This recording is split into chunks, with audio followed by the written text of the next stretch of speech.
Эмчин өнөөдөр та бүхэндээ өөрсдөө хэрэглэдэг soft hux брендийн pocket буюу халаасны савлгаатай ариун цэврийн хэрэглэлийн талаар та нартай ярилцахыг хүслээ. За юу вэ гэвэл энэ маань өөрөө даавн гадрахтай хөвөн даавн дахин боловсруулаагүй. Тэгэхээр яг нь дахин боловсруулсан хөнгөр хийсэн тохиолдолд өвчлэн эмэгтэйчүүдэд маань хашил өгөөд байдаг. За дээрээс нь яг нь загтнуулаад байдаг учраас их хэцүү байгаад байдаг. Тэгэхээр энэ брендийн маань хувьд яг нь даавн хөвөн даавн дахин боловсрогдоогүй учраас бидний ариун цэврийн дэглэмийг бас баримтлахад бол зөв гэсэн үг байна. За нэг хоёрдугаар зүг бол нэмгэн давуу учраас бас сайн шингэл сайтай. За дээрээс нөгөө яг нь дотор хувцсанд үргэлдэх янз бүрийн асуудал бол байхгүй. За магадгүй бие барьсан хувцс өмсөх юм уу?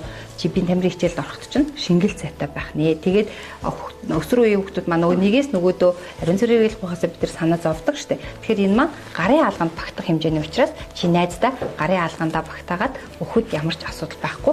За дээрээс нь мөн яг нь бацхад хий гардаггүй дотроо хий агуулгааг байгаа учраас энэ маань хадгалалтын тээвэрлэлтийн гормыг маш сайн барьдаг байх нэ. Биднэрт халдварын хамгааллын эрсдлийн зүйл бол байхгүй байх нэ гэж болох нэ.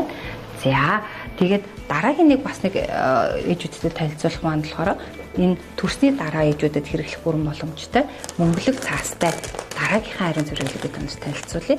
За энэний маань хэмжээ нэлээд том ийм нөгөө маш их үргүү учраас одоо төрсний дараах эхний сарын тэмдэг хэмжээтэй ирдэг нэгтэй. Хоёрдугаар зүгэл төрсний дараа шавхраг маань хэмжээтэй гардаг шүү дээ. Тэгэхээр энэ хөвөн даваа материалтай учраас биднэрт бол энэ маань шингээл нэлээд сайтай, хашил төрүүлэхгүй, за дээрээс нь мөнгөлөг цаастай учраас энэ маань халдвар хамгааллын дэглэмийг баримтлахад маш сайн.